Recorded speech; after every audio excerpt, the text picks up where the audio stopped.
ইমাম মালিক রাহিমাহুল্লাহ সম্পর্কে বলেছেন যে হুসনুল খুলক নিসফুদ্দিন, হুসনুল খুলক নিসফুদ্দিন, যে যে উত্তম চরিত্রই হচ্ছে দিনের অর্ধাংশ। উত্তম চরিত্রটা হচ্ছে পুরা দিনের অর্ধেক, দিনের অর্ধেক হচ্ছে উত্তম চরিত্র। ইমাম মালিক রাহিমাহুল্লাহ বলেন, তাহলে বোঝা গেল আর বাকি আদার্স যা আছে সবগুলো মিলিয়ে অর্ধেক। আর মনে হয় যেন উত্তম দিন, উত্তম চরিত্র, হুসনুল খুলুক যেটা, সেই উত্তম খুলুকটা, সেই উত্তম চরিত্রটাই হচ্ছে নিসফুজ দিন, দিনের অর্ধেক, আর বাকি সব অর্ধেক। সুবহানাল্লাহ। সমাজের আজকের বাস্তব চিত্র হচ্ছে সমাজে নৈতিকতা হারিয়ে যাচ্ছে। মিথ্যা, প্রতারণা, গীবত, ছগলখড়ি, বিদ্বেষ, দম্ভে ভরে গেছে আজকে মানব জীবন। রাজনীতিতে আজকে মিথ্যা আছে না নাই? তারপরে ব্যবসায় প্রতারণা আছে না নাই? শিক্ষায় ভণ্ডামি আছে না নাই? পরিবারে অবিশ্বাসের যেই দীর্ঘশ্বাস আছে না নাই?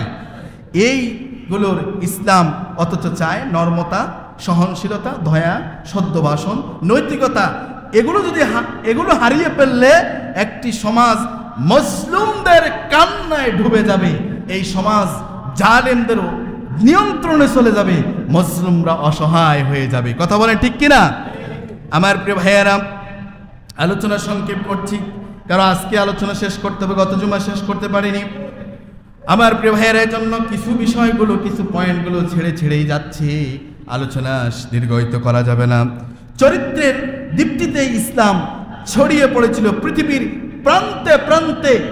সাহাবায়ে কেরামরা, তাবিনরা, তাবিনরা, সেই সমস্ত সোনালী মানুষরা যে আফ্রিকা, বিভিন্ন অঞ্চল, ইউরোপ, এশিয়া, বিভিন্ন গোটা বিশ্বময় ইসলামের সমাহান দাওয়াতকে প্রচার প্রসারের মধ্য দিয়ে নিয়ে গিয়েছিলেন, পৌঁছে দিয়েছিলেন প্রান্তে প্রান্তে।